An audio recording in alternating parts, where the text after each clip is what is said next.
Existe uma narrativa profundamente enraizada na cultura ocidental que muitos de nós acreditamos conhecer intimamente: a história de Jesus de Nazaré. Contudo, a familiaridade muitas vezes gera uma versão simplificada e domesticada, que remove a aresta cortante de sua mensagem original.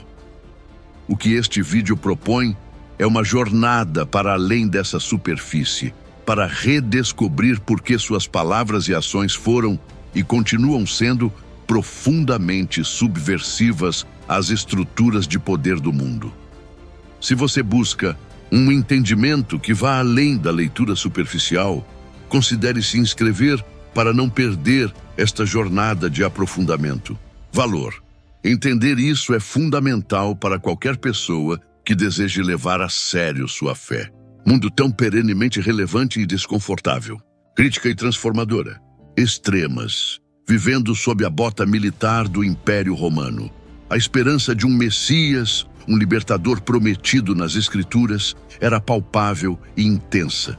Contudo, essa esperança era majoritariamente política e militar.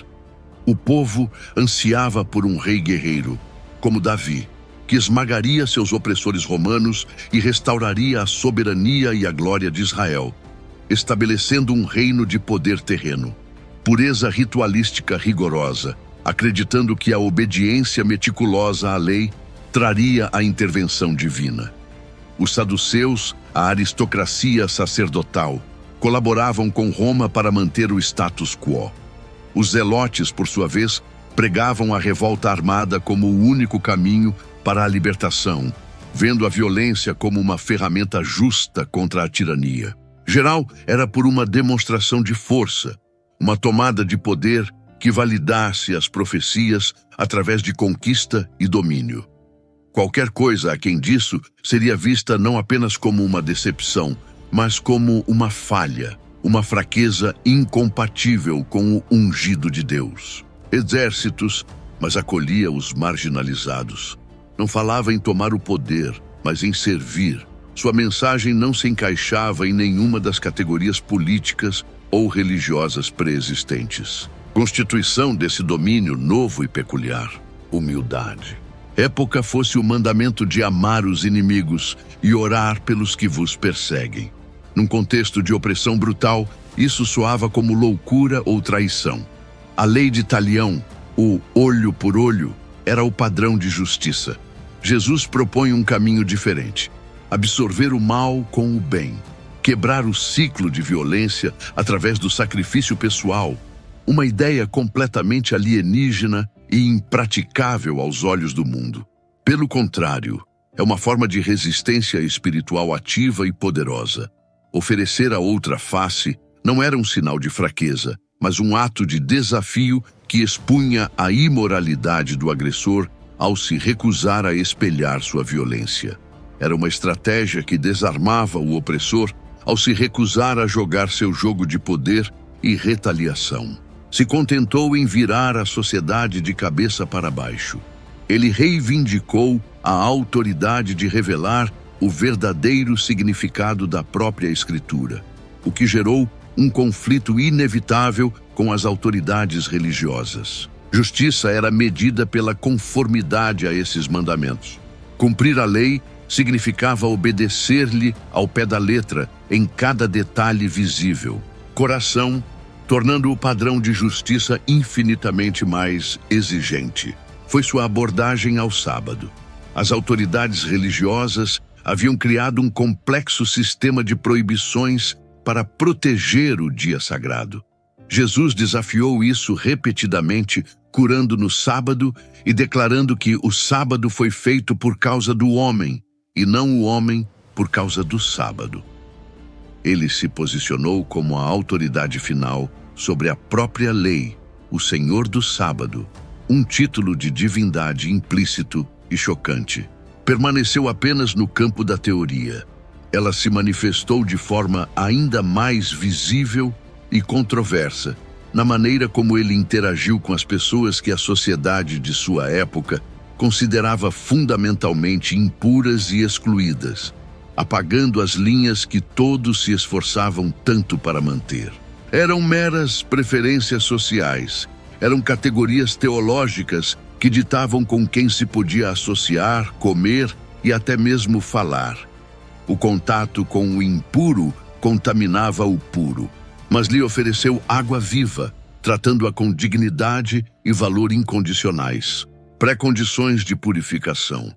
Se esta análise está ressoando com você, deixe um comentário com a palavra radical para eu saber que estamos no caminho certo. Doente, curando-o.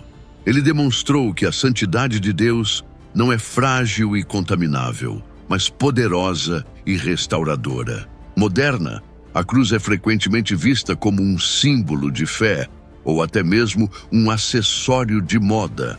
No primeiro século, porém, a crucificação não tinha nada de nobre. Era o método de execução mais brutal e humilhante do Império Romano, reservado para escravos, rebeldes e os piores criminosos. Era um espetáculo público de terror, projetado para demonstrar o poder esmagador de Roma e dissuadir qualquer forma de desobediência. Afirmava explicitamente que maldito todo aquele que for pendurado num madeiro. A cruz não era apenas uma execução vergonhosa, era um sinal de maldição divina. A ideia de que o Messias de Deus, o escolhido e ungido, pudesse terminar sua vida dessa forma era uma contradição teológica absurda, uma blasfêmia. Era o oposto exato do que se esperava do libertador de Israel, gregos e escândalo para os judeus. Para os gregos, que valorizavam a sabedoria e a filosofia, a ideia de um Deus que morre era ridícula. Para os judeus, que esperavam um Messias vitorioso, a ideia de um Messias amaldiçoado era ofensiva. A cruz desafiava todas as noções de poder, divindade e salvação, que o mundo chama de loucura. A salvação não veio por meio de uma legião de anjos esmagando exércitos, mas através de um ato de amor sacrificial que absorveu o pior da violência e do ódio humano. Pôde ter tido um impacto tão duradouro e transformador no mundo, seus contemporâneos, civilização ocidental, de maneiras profundas, embora complexas. Os princípios derivados dela inspiraram a criação dos primeiros hospitais e orfanatos, a formulação de conceitos de direitos humanos universais e forneceram a base teológica para grandes movimentos de reforma social, como a abolição da escravatura e a luta pelos direitos civis, liderada por figuras como Martin Luther King Jr., distorcida para justificar o oposto de seus princípios. Foi usada para legitimar o poder imperial, para alimentar cruzadas violentas, para perseguir dissidentes durante a Inquisição e para sancionar a opressão colonial. A história do cristianismo é uma tensão constante entre a mensagem radical de Jesus e a tendência humana de domesticá-la para servir a interesses de poder. Em sua forma mais pura, como podemos nós, em meio a uma cultura que também valoriza o poder, a riqueza e o status, discernir e aplicar os princípios de um reino que vira tudo isso de cabeça para baixo? A resposta exige um engajamento intencional com os textos e com a nossa própria realidade. Existentes, podemos tentar lê-las com os olhos de um espectador do primeiro século. A cada passagem, pergunte a si mesmo: o que há de chocante ou subversivo nisso para a cultura da época? E mais importante, o que há de chocante nisso para a minha cultura hoje? Acessível. Utilizar uma boa Bíblia de estudo, com notas de rodapé que explicam costumes, geografia e nuances linguísticas, pode transformar uma leitura familiar em uma descoberta reveladora. Nossa cultura a define, mas uma transformação profunda que alinha nosso coração com os valores do reino invertido. Se gostou, se inscreva, curte e compartilha.